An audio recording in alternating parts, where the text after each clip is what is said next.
বাংলাদেশ আওয়ামী লীগ এই দখলদার বাহিনী হটিয়ে মেহনতি মানুষের এই দল আবার মেহনতি মানুষের অধিকার প্রতিষ্ঠা করবে।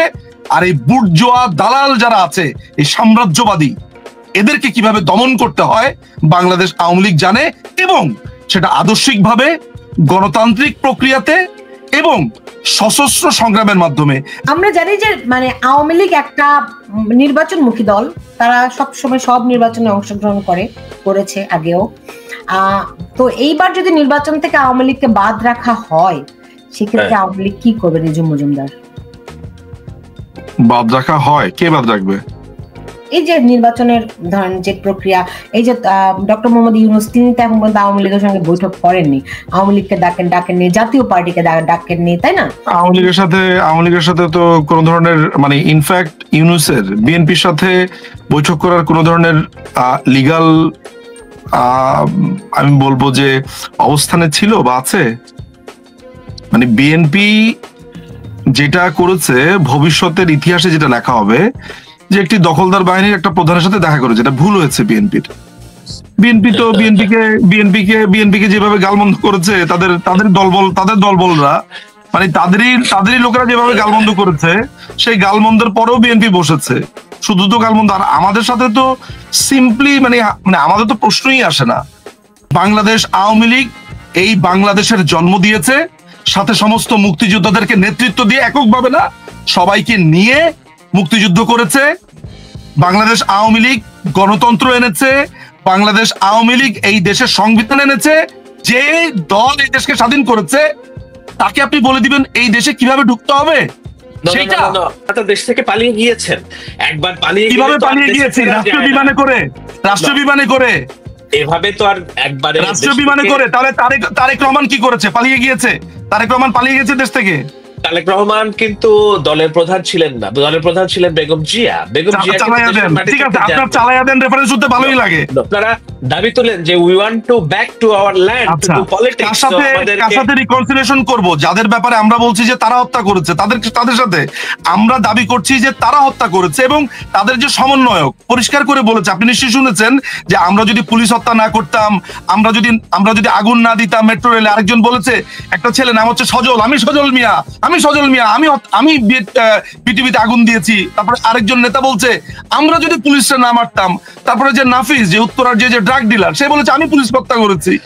তো সমস্ত বর্ণনা দিচ্ছে তারা, অপরাধ আমি হলাম। হ্যাঁ, মানে বুঝলাম না শাহেদ ভাই, মানে এই স্বীকারোক্তি, ওপেন স্বীকারোক্তি দিচ্ছে যারা, তাদের ব্যাপারে চার্জ আনা হচ্ছে না। চার্জ আনছেন আপনি আমার উপরে। তাদেরকে আপনি স্বৈরাচার বলছেন না, তাদেরকে আপনি খুনি বলছেন না, খুনি বলছেন আমাকে। মানে কেন ভাই?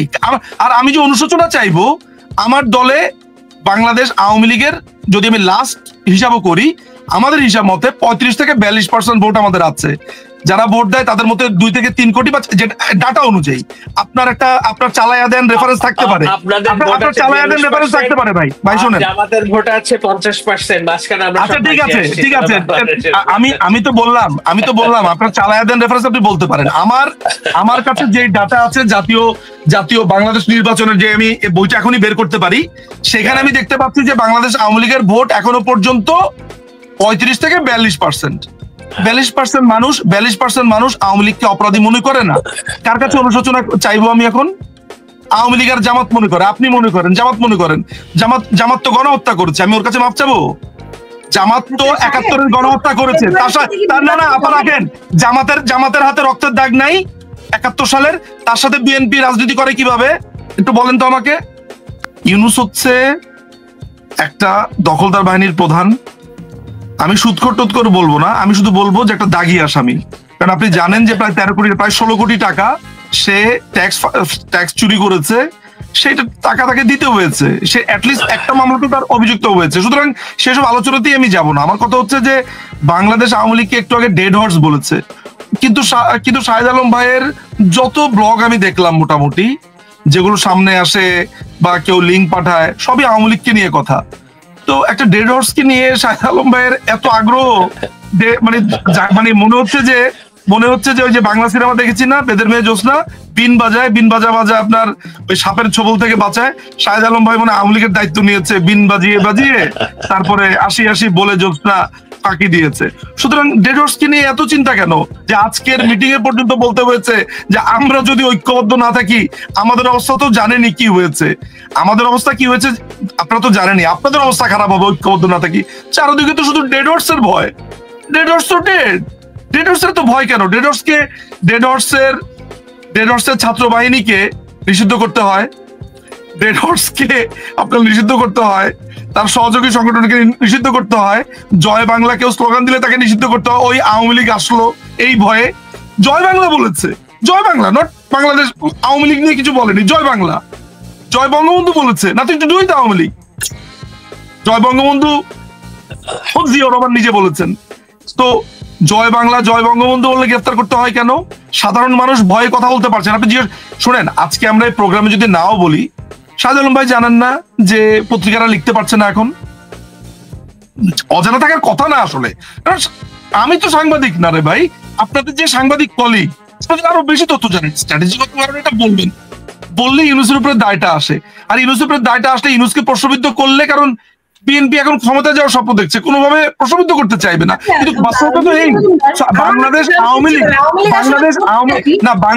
বাংলাদেশ আওয়ামী লীগ কে যদি বলা হতো যে পাকিস্তানি জান্তা বাহিনীর অধীনে আপনি একটা ইলেকশন করেন নতুন করে, বা মালেক মন্ত্রিসভা, 1971 সালে মালেক মন্ত্রিসভা হয়েছে, তখন আওয়ামী লীগকে যদি বলা হতো মালেক মন্ত্রিসভার অধীনে আরেকটা পারলে ইলেকশন করেন তো, দেখায় দেন তো, তো বাংলাদেশ আওয়ামী লীগ তখন যুদ্ধ ছেড়ে মালেক মন্ত্রিসভার আন্ডারে ইলেকশন করতো, তাই না?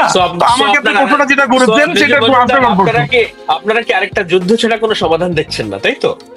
আমরা তো অলরেডি যুদ্ধের মধ্যে আছি। আমরা আদর্শগত যুদ্ধ, মতাদর্শ যুদ্ধ,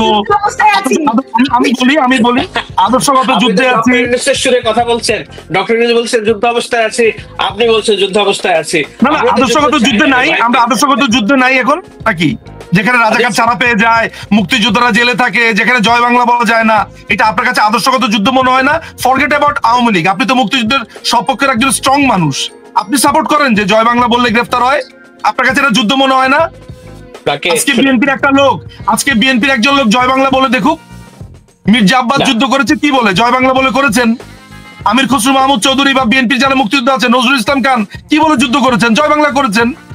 হ্যাঁ, মির্জা ফখরুল ইসলাম আলমগীর হয়তো যুদ্ধ করেননি, দলের স্লোগানে পরিণত করলেন। এখানেই তো কোনটা এই যে কথাটা বলছেন শাহেদ ভাই, তাহলে ব্যাপারটা দাঁড়ালো তাই যে বাংলাদেশ আওয়ামী লীগ বিসমিল্লাহ বললে সেটা বাংলাদেশ আওয়ামী লীগের শব্দ হয়ে যাবে, এটা আর মুসলমানদের শব্দ না।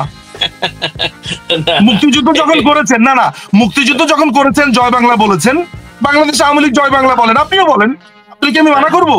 মানে যদি বিএনপি জয় বাংলা বলতো, বিএনপি কে কেউ বাধা দিত যে বিএনপি জয় বাংলা বলতে পারবে না? তাহলে মুক্তিযুদ্ধকে এই যে বললেন যেটা দলীয় স্লোগানে রূপান্তরিত করেছি, তাহলে রাখেন তাহলে আমরা জয় বাংলাকে মানে মুক্তিযুদ্ধকে ধারণ করতে পারবো না। আপনি যদি বিএনপি স্লোগান যদি জয় বাংলা হতো, আপনাকে কেউ বাধা দিত? আমি বলি, আপনি যেহেতু বিসমিল্লাহির রহমানির রহিমের শব্দটা বলেছেন, এই নিয়ে কথা বলা স্পর্শকাতর, তবুও বলি, কিন্তু কেউ যদি কেন স্পর্শকাতর কেন? আমি তো যুক্তির জন্য বলেছি। আমি বলি, বিসমিল্লাহ বলে কেউ যদি কাউকে কতল করে, সেটা কি আমরা শান্তিপূর্ণ মুসলিম ইসলামকে সমর্থন করে কিনা? তো আপনি জয় বাংলাকে মুক্তিযুদ্ধের সমর্থন বলবেন, আবার জয় বাংলা নাম করে আপনি ছাত্র হত্যা করবেন, আপনি নারায়ে তাকবীর বলে রাখেন, নারায়ে তাকবীর বলে যখন রক কাটে তখন কি হয়? আমরা কি তাদেরকে সমর্থন করি? আপনি বাংলাদেশ জিন্দাবাদ করে যখন বলে তখন কি হয়? আমি কি তাদেরকে সমর্থন করি? জয় বাংলা বলে কেউ যদি কাউকে মাইট দেয়, আমি এটাকে সমর্থন করি না? সেটা তো হয়েছে বাংলাদেশে। কোনটা হয়েছে? খালি আপনার বেলাতে সেটা হয়নি, খালি আমার ব্যাপারে চালাইয়া দেন ভাই। আপনি কি আজকে পুরো চালাইয়া দেন গোডাউন নিয়ে আসছেন? বলুন তো। আচ্ছা ঠিক আছে, আমি যখনই শাহেদ ভাইকে কোনো একটা প্যাচ দিয়ে ধরি, কেমনে যেন উনি ছুটে গিয়ে বলেন চলেন সামনের দিনের কথা বলি। আই ডোন্ট নো, এটা ভেরি ইন্টারেস্টিং। আমি আপনাদের শিখলাম। আপনার সাথে প্যাচ আওয়ামী লীগের তো কোনো অ্যাক্টিভিটি, কোনো পুরো সুলতানা আপা রাখেন প্লিজ, রাখেন। দেশের মানুষ আমি আপনাকে কথা দিচ্ছি। বাংলাদেশ আওয়ামী লীগের আপনি কিছু দেখেন না, বাংলাদেশ আওয়ামী লীগ মজা দেখছে, মজা দেখছে। বাংলাদেশ শোনেন না না রাখেন না, এই যে বাংলাদেশ আওয়ামী লীগ মজা দেখছে বলছে, এই যে দখলদার বাহিনী আমাদেরকে ব্যান করছে সেগুলো দেখছি বসে বসে। শুনেন আমি বলি, আপনি লিগালি চিন্তা করেন, একটা দেশের পার্লামেন্ট সহ ভিন দেশে পালিয়ে গিয়েছে, এবং তারা তো এমন না প্রবাসী। আচ্ছা এই কথাটা একটু শর্ট আউট করে নেই, এটা একটু শর্ট আউট করে নেই। পালায় যাওয়ার একটা রেফারেন্স, আচ্ছা পালায় যাওয়ার একটা ব্যাখ্যা আপনার কাছ থেকে জানি, পালায় যাওয়া কাকে বলে এইটা আগে, কারণ বারবার এটা ডিস্টার্বিং। পালায় যাওয়া মানে কি একটু শুনি তো।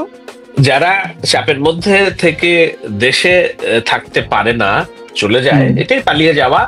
বেগম জিয়া কারাগারে গিয়েছেন, পালিয়ে যাননি। কার চাপের মুখে থাকতে পারেনি? আপনাদের ভাষায় টোকায় আমরা বলি মানুষের চাপে, গণ অভ্যুত্থানের চাপে থাকতে পারে। আপনারা এটা বলেন, তাহলে সেই চাপের সাথে সেনাবাহিনী, বিমান বাহিনী আর নৌবাহিনী ছিল না? সবই যদি থাকে তাহলে আপনাদের পক্ষে কি? আপনারা তাহলে না, আমি আপনাকে প্রশ্ন করছি যে সেনাবাহিনী, বিমান বাহিনী, নৌবাহিনী এরা কি এই গণ অভ্যুত্থানের অংশ? অবশ্যই তারা গণ অভ্যুত্থানের অংশ। তো তাদের বিমানে করে একটা নিরাপদ স্থানে সরিয়ে দেওয়াটা, তাহলে তার মানে কি আপনারাই সাহায্য করেছেন? আমাদেরকে সাহায্য করেছি। একটা হলো যে ওকে, এটা ভিন্ন আলাপ। আমি নিশ্চয়ই আপনাদের এই প্রশ্নের উত্তর দিব। আটকে গেলেই ভিন্ন আলাপ সামনে পারেন চালায় দেন। ওকে, আমি বলি আপনার কথা শুনতে ভালো লাগছে আমার। আমি কিন্তু ব্যাখ্যাটা শেষ করে নিই নিজে মজুমদার। বলেন প্লিজ বলেন। বলছি যে এটা রিয়েলিস্টিক চিন্তা না, কারণ হলো না ওইটা না, পালায়ের ব্যাপারটা ওই যে সেনাবাহিনী, নৌবাহিনী তাদের বিমানে করে ওইটা চালায় দিন দিলে আজকে মানবই না আমি। বলেন বিষয়টা আমি বলছি, তবে তার আগে আমার একটা শুনেন কথা। সেটা হলো কেন আমি রিয়েলিস্টিকলি চিন্তা করি এটা সম্ভব না, কারণ শেখ হাসিনা আছেন, ভারতে আছেন, ওটা পালিয়ে যাননি। উনি ওখানে ওনার নিজের জায়গায় আছেন, নিজের দেশে আছেন। তো তারেক রহমানের জায়গায় কি ব্রিটেনের নিজ জায়গায় আছে? এই যে আপনি আমাকে প্রতি কথায় আপনি আমাকে খোঁজা দিচ্ছেন, আমি একটু হালকা দেই না, সমস্যা কি? দুই ভাইকে খোঁজা দেই। আচ্ছা ঠিক আছে, ওকে শুনেন। এখন শেখ হাসিনা বাইরে থেকে আছেন, যদি তার ন্যূনতম কাছের কেউ দেশের মাটিতে থেকে আওয়ামী লীগের হাল ধরতো, সুযোগ থাকতো, তবুও আমি এই সুযোগ, আপনার যে সুযোগ সেটি আমি সম্ভাবনা দেখতাম। সেই সুযোগ নেই দেখেই সজীব-ওয়াজেদ জয়, যার প্রতি যিনি 5 আগস্টের পরেই দলের ব্যাপারে বলছেন যে এটা আমাদের আর দায়িত্ব নয়, বাংলাদেশের মানুষের দায়িত্ব। পরে আবার যখন নেতাকর্মীরা মনক্ষুণ্ণ হয়েছে, তিনি বলছেন আমরা আছি, তোমরা ফাইট চালিয়ে যেতে পারলে আমরা আছি। তো সজীব-ওয়াজেদ জয় মার্কিন নেতৃত্ব নিয়েছেন, যিনি ভবিষ্যতে আওয়ামী লীগের কর্ণধার হওয়ার কথা। Not true. How do you know that ভাই? আওয়ামী লীগ আপনার মার্কিন নাগরিকত্ব নেন না? এটা না, মার্কিন নাগরিকত্বের কথা বলছি না, ভবিষ্যতে আওয়ামী লীগের কর্ণধার হবে, এইটা আপনি এখন কিভাবে বললেন? ওনাকে ঘোষণা করা হয়েছে না? তাহলে তো আমি আপনার দাবির সাথে একমত যে অবশ্যই বাংলাদেশে আওয়ামী লীগের রাজনীতিতে থাকবে, কিন্তু এইটা আপনি বলেন, আমি এইটা বললে রাজি আছি। শুনেন, বাংলাদেশ যে না আমি এইটা বললে রাজি আছি, থাকবে, বাট এই লিডারশিপে হবে না। না এইটাও না, এইটাও ব্যাপারটা তা না। আমি যেটা আপনার কাছে শুনতে চাইছি, আমি যেটা শুনতে চাইছি আসলে, সজীব-ওয়াজেদ জয় এদেশের রাজনীতিতে আসতে পারেন, এইভাবে আপনি যদি বলেন তাহলে মনে হবে যে মাননীয় প্রধানমন্ত্রী মনে হচ্ছে না, বাংলাদেশ আওয়ামী লীগ একটা গণতান্ত্রিক দল, জনগণের সমর্থনে এবং বাংলাদেশ আওয়ামী লীগের নেতাকর্মীদের সমর্থনেই সজীব-ওয়াজেদ জয় আসতে পারেন। সেটা বললে ঠিক আছে। আপনি এইভাবে বললে মনে হবে যে সুযোগ সজীব-ওয়াজেদ জয় নিজেকে নষ্ট করে ফেলেছে, তাই না? ইন্টারেস্টিং। সুলতানুর রহমান, এটা খুবই ভ্যালিড পয়েন্ট। সজীব-ওয়াজেদ জয় যুক্তরাষ্ট্রের নাগরিকত্ব নেওয়ার অর্থই হলো তিনি বাংলাদেশের রাজনীতির সকল রকম সম্পর্ক তিনি কাট করে তারেক রহমানের তো ব্রিটিশ পাসপোর্ট আছে। তারেক রহমানের ব্রিটিশ পাসপোর্ট নাই বললে আমার কাছে একটা ডকুমেন্টস আছে, উনি ব্লু এন্ড হোয়াইট একটা কোম্পানি খুলেছেন, যেখানে উনার নিচে সিগনেচার করা লেখা আছে ব্রিটিশ সিটিজেন। দেখতে চান? এটা আমি ব্রিটিশ, এটা রাখেন ভাই, রাখেন। এটা আমি ব্রিটিশ যেই কোম্পানি হাউস, সেই কোম্পানি হাউসের ডকুমেন্টস আমার কাছে আছে। এইটা কোনো এবিসিডি, এটার ভিতরে পরিষ্কার ভাবে, এটার মধ্যে পরিষ্কার। না রাখেন, সুলতান আপা রাখেন, এটা সত্যি তথ্য, আমি আপনাকে এখনই দিব। দিতে পারেন, সমস্যা নাই, আপনি দেখান, অসুবিধা নাই।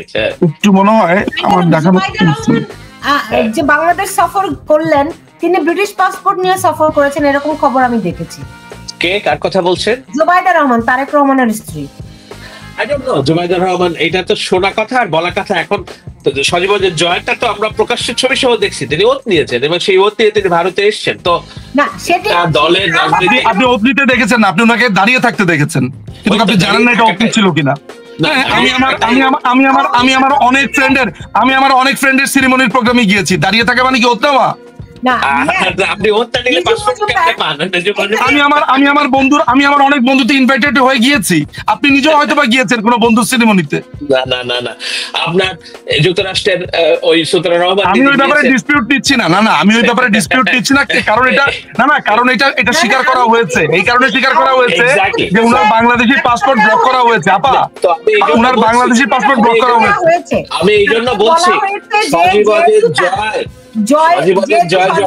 জয়ের কোন পাসপোর্ট এই মুহূর্তে নেই, মানে সে যখন বাংলাদেশে ছিল তখন তার পাসপোর্ট, তার যে রেড পাসপোর্ট ছিল তার কোনো পাসপোর্ট নেই, সেই কারণে তাকে এই পাসপোর্টের জন্য তাকে এই সিটিজেনশিপ নিতে হয়েছে, এরকম একটি ব্যাখ্যা আমি থেকে আওয়ামী লীগের থেকে দেখেছি।